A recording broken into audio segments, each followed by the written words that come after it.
Hi there, and welcome to Unschooly. Today we will be talking about the lessons on financial wisdom offered to us by Mr. Robert T. Kiyosaki's book Rich Dad Poor Dad. So, the book is about money. This book restructures the way in which we think about money, beginning with its definition itself. For us, the money has been the currency through which we transact. This book presents a different idea. It tries to convey that money is actually the value which society puts on our work. So, what's the big deal? Look, we have been conditioned to believe that money is actually a byproduct of our hard work we do in our professions. So, the harder we work, the more we get paid. And that theory, according to this book, is an absolute bullshit. Most of the people get into this rut. They chase a job which might satisfy their monetary needs, and then the two emotions set in that are fear and greed, and they rule them. Out of fear of not having money, people remain in the same job that most of the times they don't even like, and out of greed, they buy things that most of the time they don't even need. In this whole process, they remain ignorant of the fact that their money can work for them. So, rather than seeking inner fulfillment out of their profession, which they should, people end up seeking money. We become like donkeys pulling a cart. The master shows the donkey a carrot and the donkey moves forward. Soon there is another carrot and the donkey again moves forward. In this way, the master is sure as to where he is going, but I am sure that the donkey is not sure as to where he is going. Hence, a job is actually a short-term solution for a long-term problem. You can observe this trend in most of the organizations. Most of the organizations' employees end up working hard enough so that they would not be fired, and their owners would end up paying just enough so that they won't quit. Mr. Kiyosaki points out that financial struggle is often the result of people working their whole life for someone else. So, what is the solution? Mr. Kiyosaki again says that even if you're not capable of running your own business, build your assets. In Mr. Kiyosaki's language, an asset is anything which moves money into your pocket by making your money work for you. For example, real estate, mutual funds, bonds, shares, patents. Mr. Kiyosaki warns us that most of the times people end up gaining liabilities disguised as assets. For example, many people consider their homes their biggest investments and hence their biggest asset, but they fail to realize that it only takes from their pockets and hence it is a dead capital. That is, it is not liquid, that is, it is not convertible into cash at a moment's notice. Real estate investment is different than investing your whole earning in a home. In real estate investment, you look for demand of a particular area, then purchase, then hold the land off or the property off for a particular time, then book your profit and move. It is not a lifelong investment, it is a business.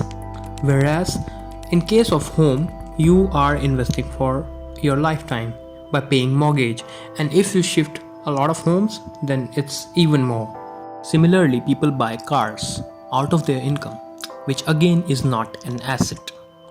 They fail to realize that as soon as they drive their dream car out of a showroom, its value drops by around 50%. Then Mr. Kiyosaki reveals the cash flow pattern of rich and the poor and the middle class.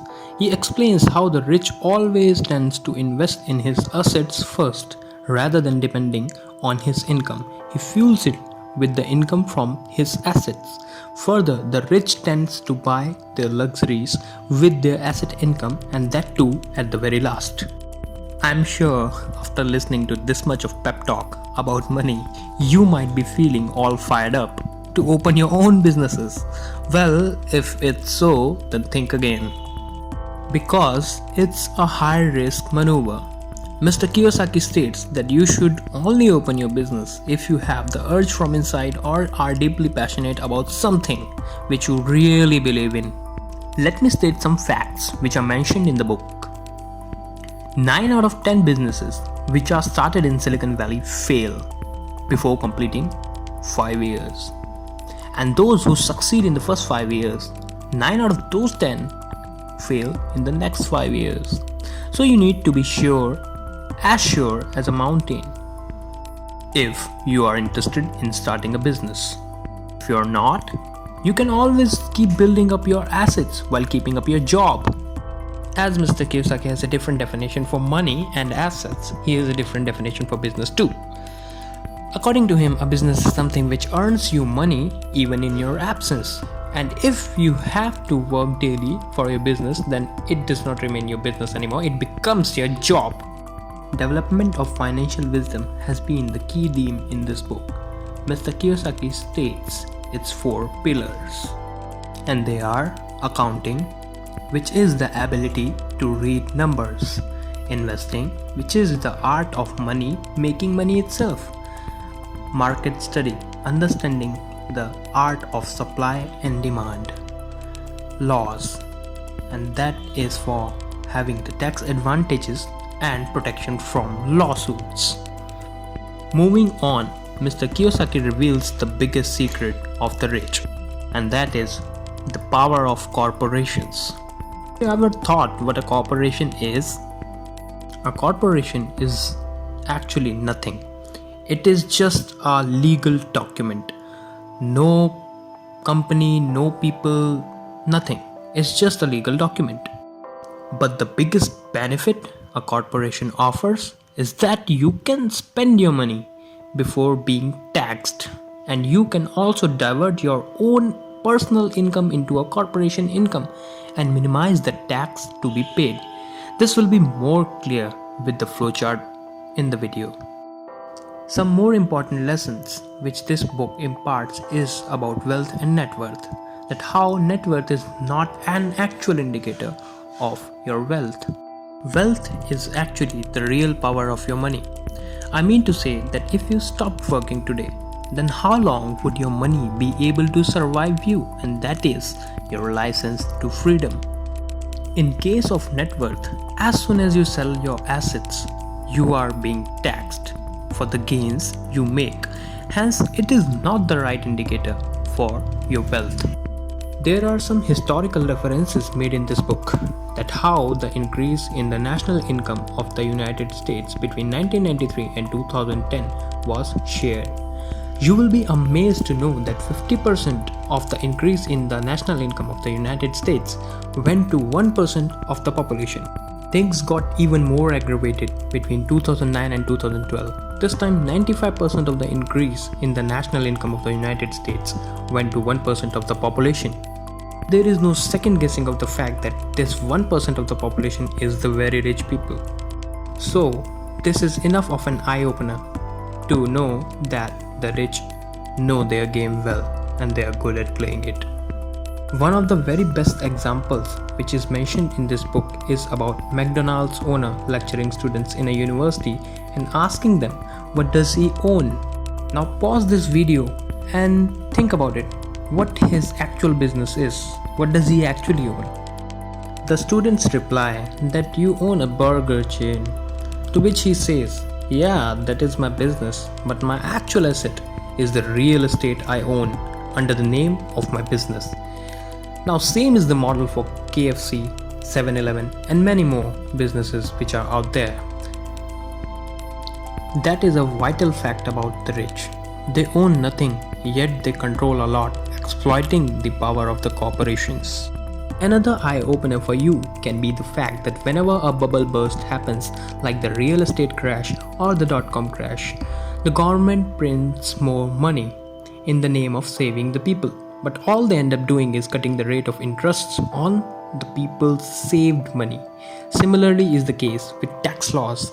They always benefit those who have large businesses owing to the fact that they provide and generate jobs, as they are not taxed heavily and are exempted from it.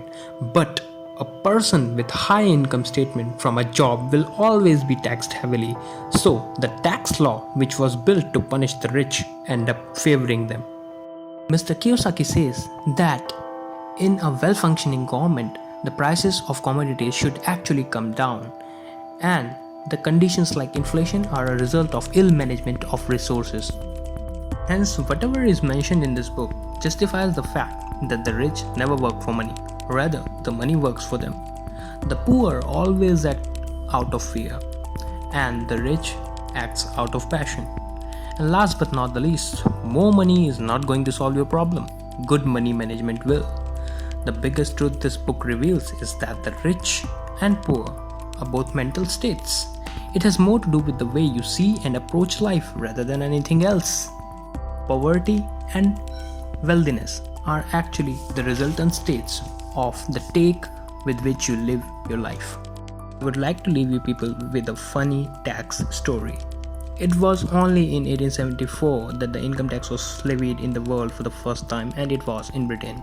And in the year 1913, it was also levied in America. America was actually anti-tax from the very starting, but the tax law came into force because people thought it was to punish the rich and save the poor. Oh, you poor people. And in today's date, this tax law only ends up punishing people who earn very high income from their jobs, rather than punishing the actual richy rich. I mean the very rich section of the society which doesn't work in jobs. So now it's upon you whether to use what this book teaches us in our real lives or just think it's just another story.